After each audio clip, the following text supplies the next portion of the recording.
Good morning, everyone. Welcome to our morning coffee time stream for Friday, July the 17th. I got an email this morning reminding me today that Lumpur Viradamo from Tisarana Monastery is going to give an online talk today. That'll be at 4 p.m. West Coast time here in America, 7 p.m. East Coast time. And for the rest of the world, I guess you'll have to do the math. But this is another one of his Friday Zoom talks.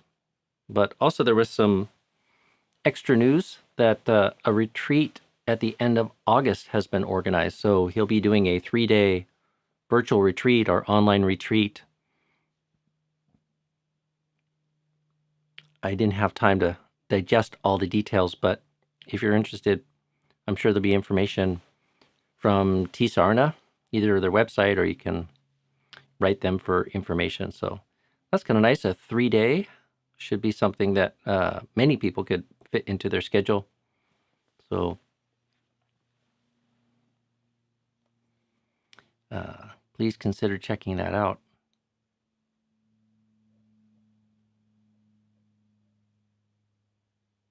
I'm not on any email list for the Ajahn Sudanto talks, but those seem to be happening on a pretty regular basis. Carol's here. Maybe she can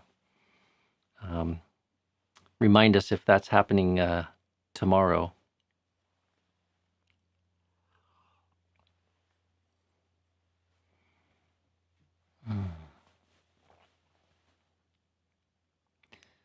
So let me go back and see. I saw some early questions here.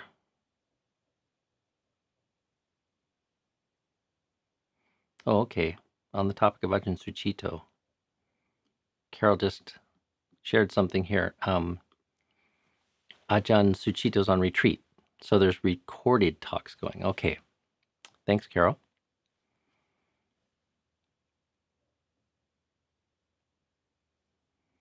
So a little earlier when we just started up the stream, Sumana asked a question here. She's been reading a book titled Why We Sleep, and I believe that's by Matthew Walker. I also read that and recommended it to many people. With injunctions about the necessity of 8 hours of sleep for various reasons. Yet the practice says, sleep little. Any comments? So, well, first off, I thought it was an excellent book, and the subject of sleep interests me on many levels. And for those who are familiar with our tradition and the teachings of Ajahn Chah,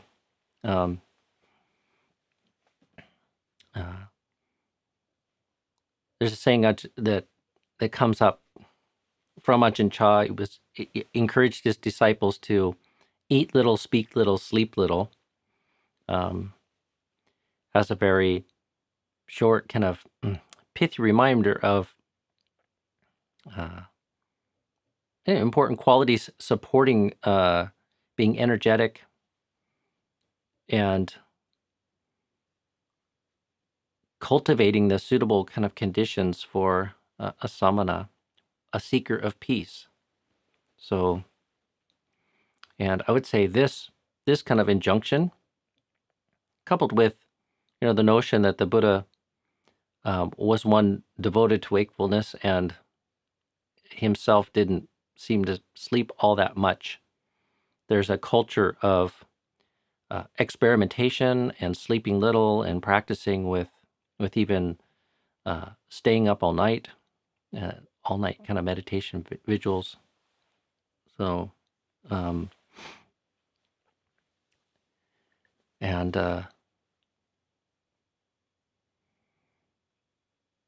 the book itself, I think, is really interesting exploration. Like he's referencing a lot of modern science on the subject of sleep and what it might be doing for us in many areas of our life. So, and I've been quite interested in. It's a mysterious thing that we spend so much of our life in this state of sleep. So, to me, it's an interesting book on many dimensions, like the psychological, the health aspects of it, what it says about this experience of human consciousness is. He has a little bit about meditation in there and seems relatively well informed about meditation. I was hoping for more, because something any dedicated practitioner notices is there is some sort of relationship to their meditation practice and the quality, especially the quality of their meditation practice, and to a certain extent the amount of time that they spend meditating in one day oftentimes disrupts sleep cycles or shifts them in various ways. It's something I've experienced often, and especially on a retreat, in retreat kind of atmosphere where you're meditating maybe 6, 8, 10 hours a day or more. Oftentimes, quite naturally, one's need for sleep, especially deep sleep, diminishes. And I think I experienced this in the first 10-day retreat I even did. So as the retreat progressed on, I found myself sleeping less hours, and my sleep was lighter and lighter. And I wasn't quite sure if that was good or bad, but I had a lot of enthusiasm and zeal for the practice. So, the fact that I wasn't sleeping didn't really bother me so much. I just used the time to do more meditation. So, I've long been kind of interested in what is this relationship to sleep and meditation, and the question, like, does meditation replace some of, or maybe even much of, the benefits of sleep? And I think anecdotally, there's certainly seems to be a lot of evidence for that, and like my experience, there seems to be some quite direct kind of correlation between the amount of time one spends, especially in serene states of meditation, and the amount that one is sometimes even possible to sleep. So it's not like through an act of will. It just quite naturally, I find myself sleeping less and sleeping lighter if I'm spending a few hours a day even enjoying a quite serene and peaceful meditation experience. So, and there's many different sort of Dhamma teachers, Kruba Ajahns, as they say in Thai, monks who have commented on this, and their general encouragement is to sleep little, partially to keep the effort and the energy focused on getting release and refreshment in one's sleep, but also because if one sleeps too much, it definitely seems to sort of lead to sort of lethargy and dullness in the mind and in the practice. So I find, that it's a really interesting and kind of important dimension for a practitioner, and maybe even becomes especially important if one's going to be putting a formal cultivation of their meditation practice at the center of their life, whether it's for a period of retreat or you're in a phase in your life where you really want to be prioritizing cultivating the mind, or especially in the cultivation of the jhanas, like attending to these things, how much you eat, how much you speak, how much you sleep. These are very fertile avenues of experimentation and exploration. And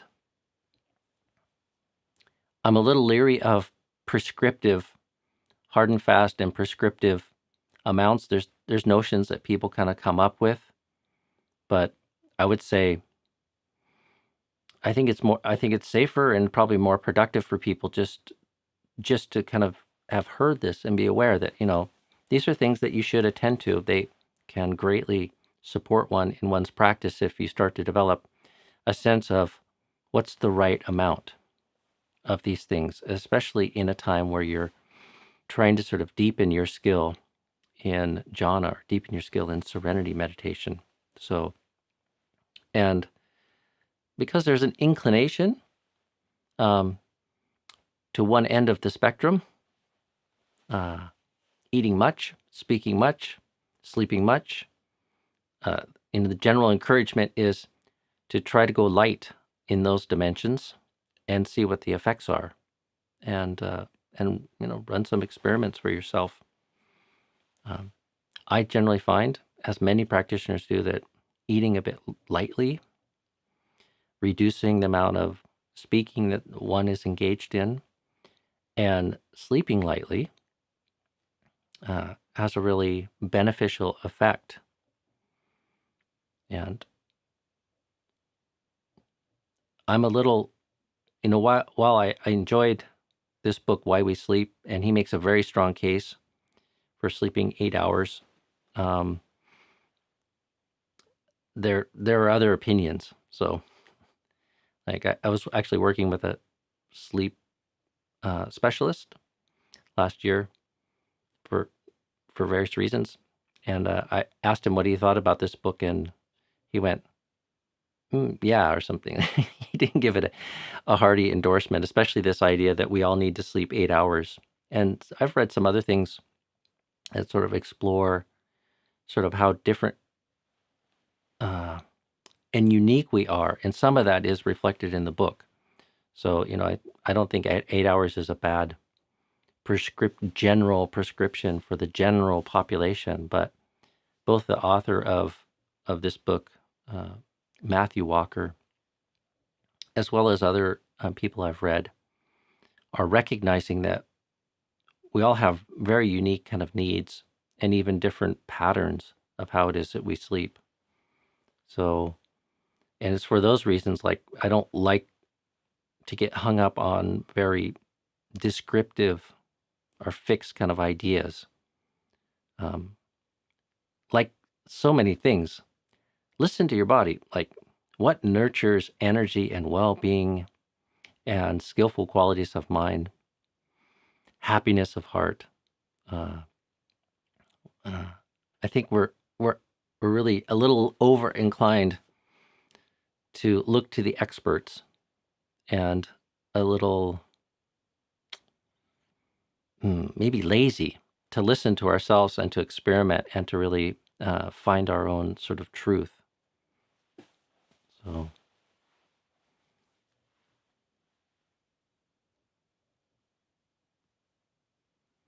So anyways, there's some thoughts, not just about the book about sleep, but about these other central parts of a human experience in relationship to the cultivation of the mind. And maybe lastly, I might say, these things also are sources of happiness and joy for us. And what's interesting about going through a period of time where we experiment on, say, our relationship, like how much, and also how we might be feeding on these as sources of happiness and joy in our life, that also has an effect on the meditation. So, we drive a certain amount of, we hunger for pleasure, we hunger for happiness, and we need to feed. We're always on the prowl and on the hunt for pleasing experiences. And these are three common kind of feeding grounds, we might say. We're looking for it in food and our relationship to food, into speech and our social engagement with others, and in sleep. And if you trim back on those things, purposefully to support the cultivation of your meditative life, both serenity and contemplative sides of that, it leaves you a little bit hungry. And, my experience and the experience of many others is the mind in that slightly hungry state settles down a little more quickly and feeds a little bit more deeply on even more sublime and skillful states of pleasure and happiness. So, and that's part of the reason why spiritual practitioners sometimes undertake periods of fasting and solitude and silence and sleep deprivation. So, of course, taking it too far is probably not so good, especially on a long-term basis. But as temporal experiences or temporal experiments, worth investigating. Worth investigating.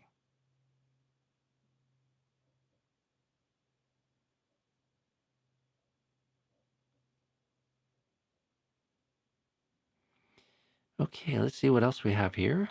Moving on.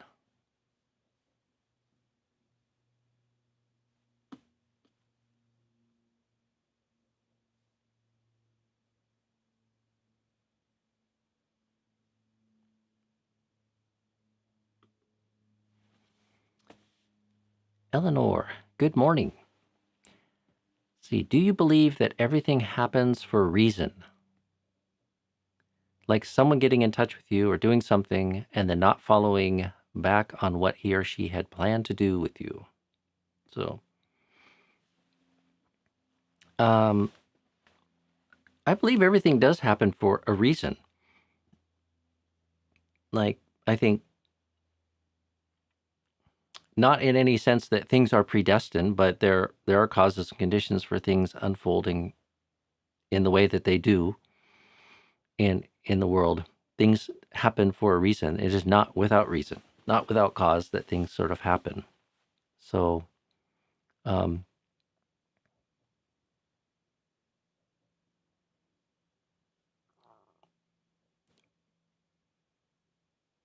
there is a space for agency in our lives. And like this example you have, somebody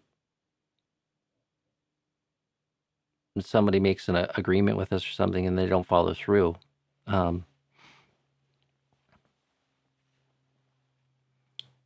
We could get kind of upset and angry about that if we're too focused on this notion that people are completely in control of themselves. And it can be a little bit of a safety valve to just to reflect that we're not. So, I mean, we know what skillful behavior is, and if people make commitments, they should keep them, and there's some sort of cost not to keeping them. But as a Dhamma practitioner, it's not worth suffering over. And part of how you can keep yourself from suffering about such things is to go beyond merely assuming that people have complete agency and control over their minds and their bodies, and they can make commitments and keep them perfectly. And when they don't, that it's a personal matter. It has something to do with you. Yeah. There could be all kinds of causes. So the moment our anticipation and expectations violated, we usually start generating stories trying to figure out why. And those stories tend to be skewed in the direction of framing everything through this idea that people have more control over their lives than they really do. Or, that it's more personal than maybe it really is. So,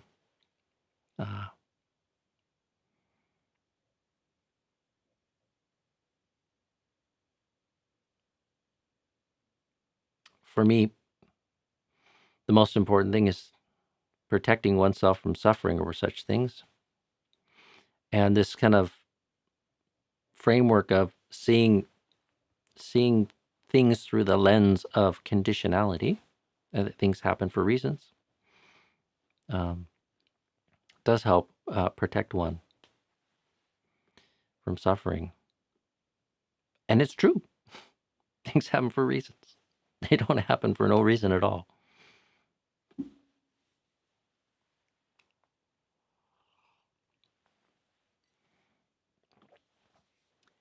Good morning, Dhammapala. Wow, you got a nice, beautiful new icon. I'm going to guess that's the Rocky Mountains. But okay, Ajahn, any advice on maintaining dispassion in a passionate world amongst the passionate? Yeah, make a firm determination. Others will be passionate. We will be dispassionate here. Some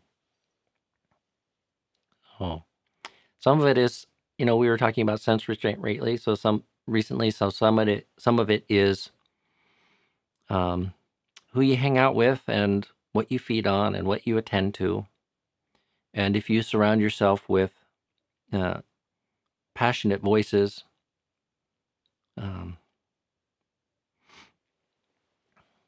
and people that are prone to hyperbole, that has an effect on one. So associating with the wise, would say you should be wary of giving too much time and attention to such voices and such people. And then, of course, sense restraint, choosing wisely, things that help move one to dispassion and support one in their cultivation of being dispassionate is important.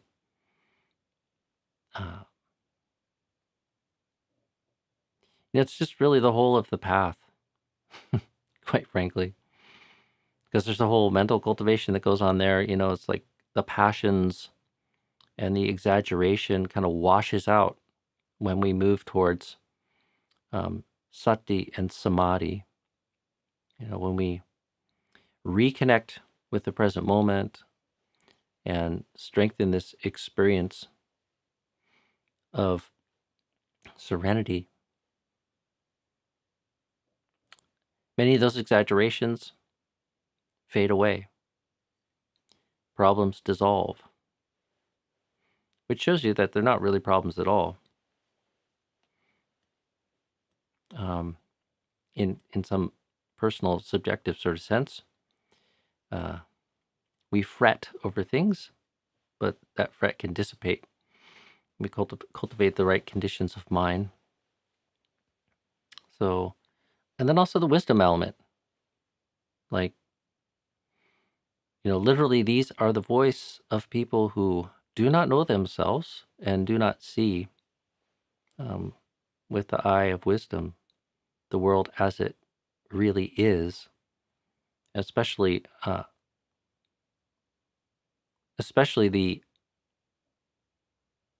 the powerful goodness in being free from that type of passion that leads to the experience of dukkha. So your relationship kind of to those voices and those ideas and those people also kind of changes as wisdom sort of matures. So, certain political voices, I listen to them and I just feel like this person's lost. I mean,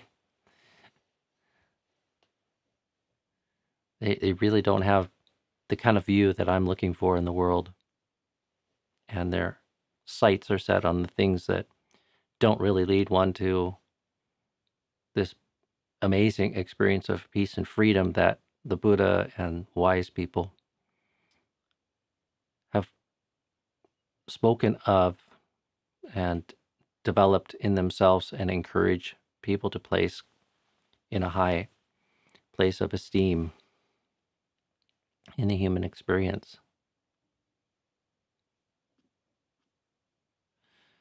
The word bala comes to mind, which literally means childish, but it often is translated as foolish, or like foolish in terms of someone's understanding of Dhamma and Dhammic truth. So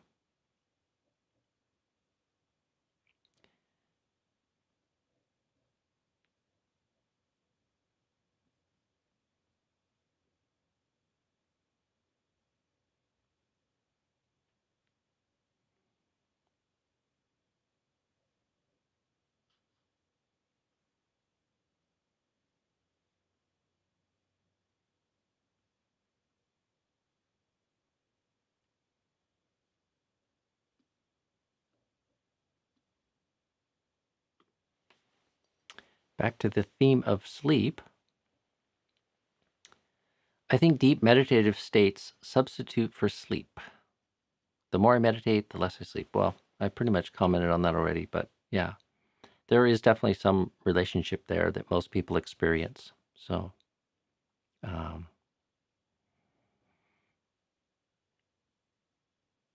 there's a very well-known forest master who made some comment one time about how even just a few minutes of clear samadhi substituted for, I can't remember if he said a couple hours of sleep or 4 hours of sleep or something.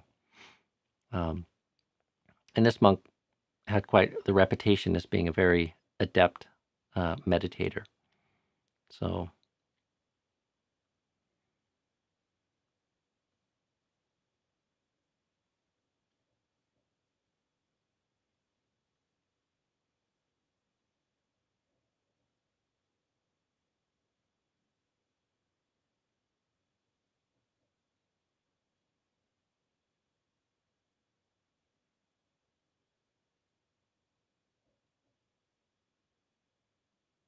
it'd be nice to connect some of these sleep researchers with great meditators.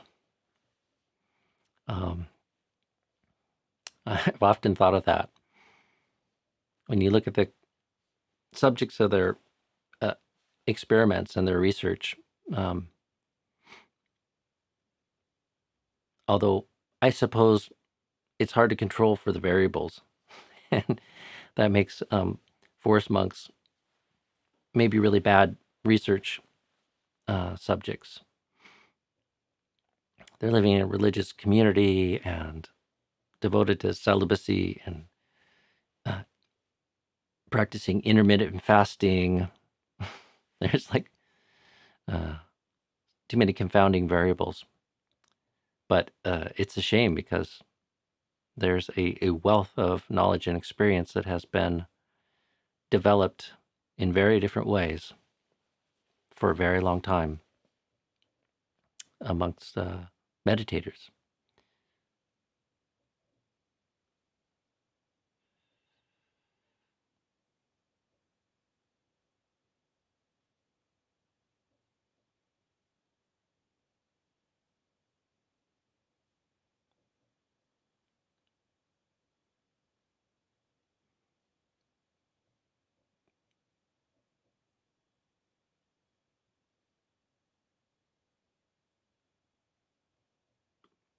And Venerable Dhammadipa, good morning or good evening.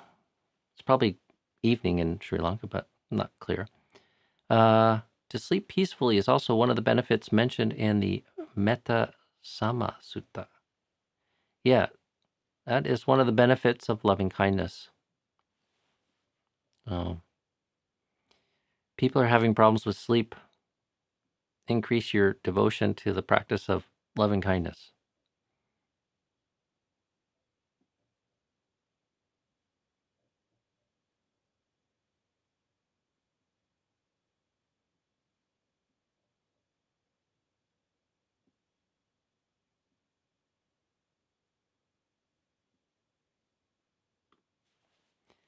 Good morning, Samrit. Thanks for updating your icon. It's nice to see your face.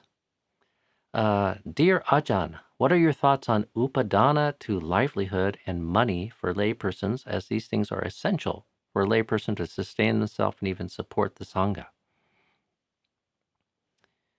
Well, it's inevitable that we have attachments.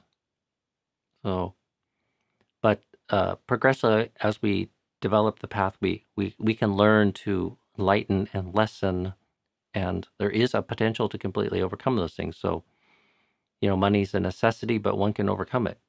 Food's a necessity, and we have a lot of attachment to food, but even the monks have to eat. So, but the Buddha encourages us to examine that sort of relationship, cultivate the path, and overcome attachment to these things. So, there is a way that we can kind of live and have a more, a less loaded and more utilitarian relationship to the things that we hold to. So, and, money is challenging, maybe not as challenging as our attachment to food, but it is possible to develop a more utilitarian relationship with it, and possible not to be attached to it. So,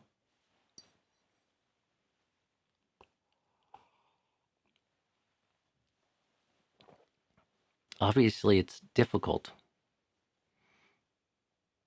So we live as monks without money and have rules against owning or controlling or having private funds even.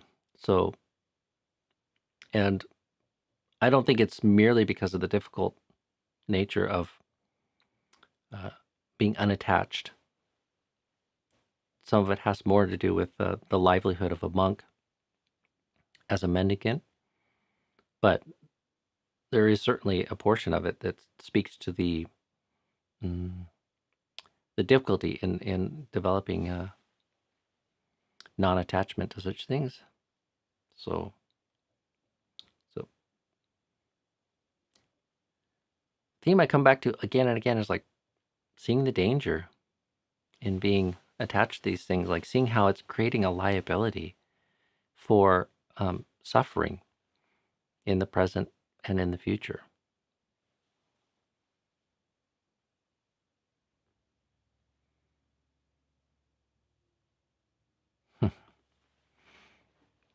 Good morning, Nadine.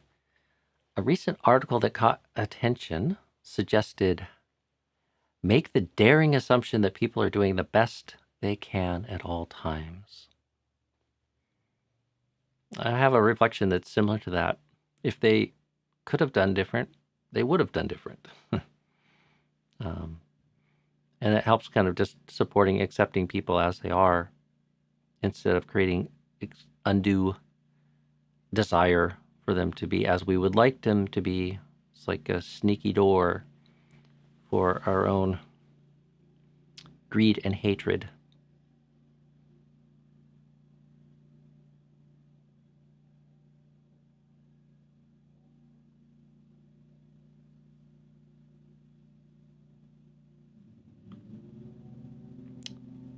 Okay.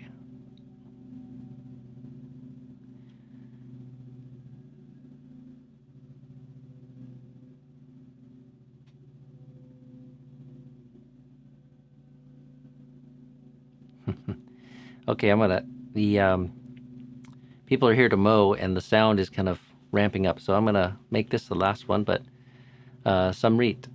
Dear Rajan, sometimes when we try to be dispassionate, others assume that we are not interested.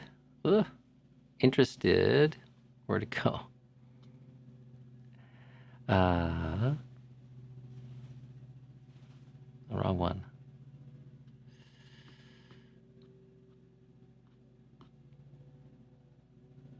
Okay, let's try this again.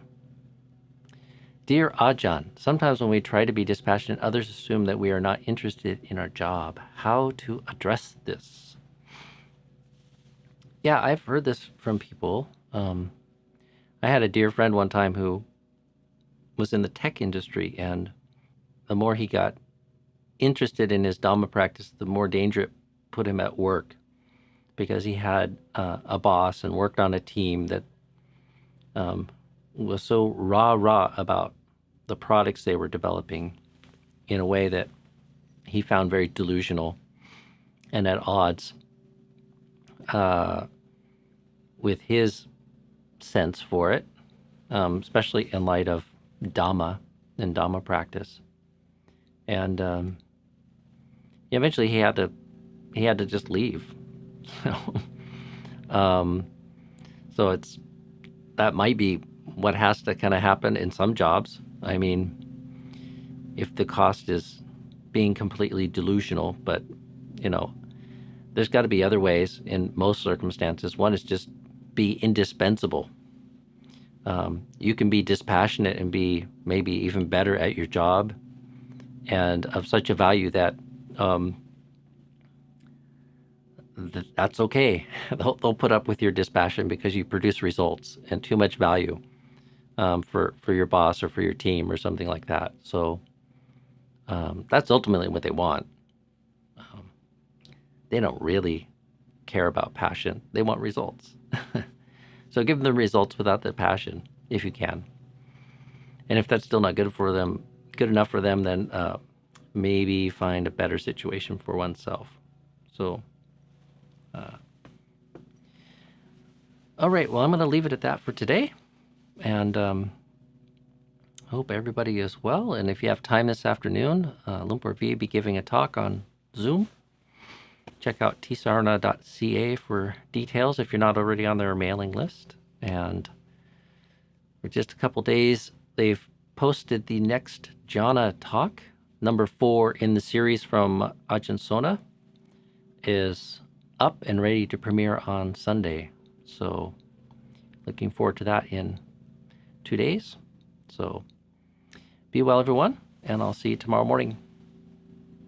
Bye for now.